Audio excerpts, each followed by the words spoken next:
فاسألوا أهل الذكر إن كنتم لا تعلمون.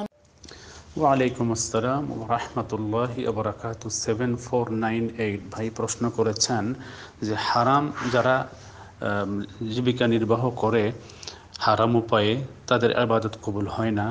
এখন অনেকেই তো হারামভাবে জীবনযাপন করে আবার সাধ্যমতো ইবাদতও করে, তো তাহলে কি করণীয়? তারা কি ইবাদত ছেড়ে দিবে? এই প্রশ্নের উত্তর হচ্ছে না, ইবাদত ছাড়তে বলা হবে না এবং ছাড়াও উচিত হবে না, ইবাদত করতে থাকুক। এখন হারাম উপায়ে ইনকাম করা, হারাম উপায়ে জীবিকা নির্বাহ করা, সেটা ছেড়ে দিতে হবে এবং সেটার জন্য তাদেরকে আহ্বান করতে হবে, নসিহত করতে হবে, বোঝাতে হবে, ভয় প্রদর্শন করতে হবে, কোরআন ও হাদিসের দলিল পেশ করতে হবে তাদের সামনে এবং তাদের মধ্যে অনুভূতি সৃষ্টি করতে হবে যাতে করে সেই ধরনের সে সমস্ত উপায়গুলো তারা বর্জন করে। হারাম ইনকাম এবং হারাম খাদ্যদ্রব্য, হারাম ব্যবসা বাণিজ্য, হারাম ইনকাম, পোশাক পরিচ্ছদ, বাসস্থান, যা যা হারাম এগুলো যেন না করে, পেছনে যা হয়ে গেছে সামনের দিকে যেন না করে, সে ব্যাপারে তওবা করে এখন থেকে যেন পরিচ্ছন্ন হয়ে যায়, এই ব্যবস্থা গ্রহণ করতে হবে।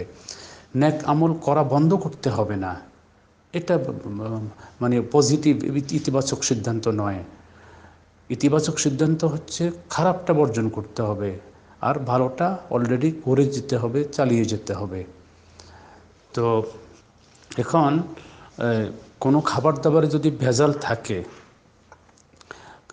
থাকে তো তাহলে ভেজাল মুক্ত করতে হবে খাবারটা, কিন্তু ভেজাল মিক্স করার কারণেই খাবার দাবার পুরো বন্ধ করে দিয়ে তারপর ভেজাল শুধু করতেই থাকা এবং এটা তো কোনো সমাধান নয়, এটা সমাধান নয়।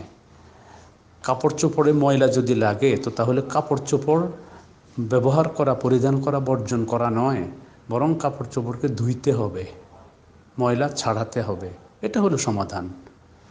অতএব ইবাদত সেটা করে যেতে হবে, আল্লাহর আদেশ পালন করতে হবে, এ ব্যাপারে নিরুৎসাহী হওয়া যাবে না এবং নিরুৎসাহিত করা হবে না। সেটা করে যাক, কিন্তু তাকে বলতে হবে যেন হারাম ত্যাগ করে জীবনের সকল ক্ষেত্র থেকে, যেখানে যেখানে হারাম আছে।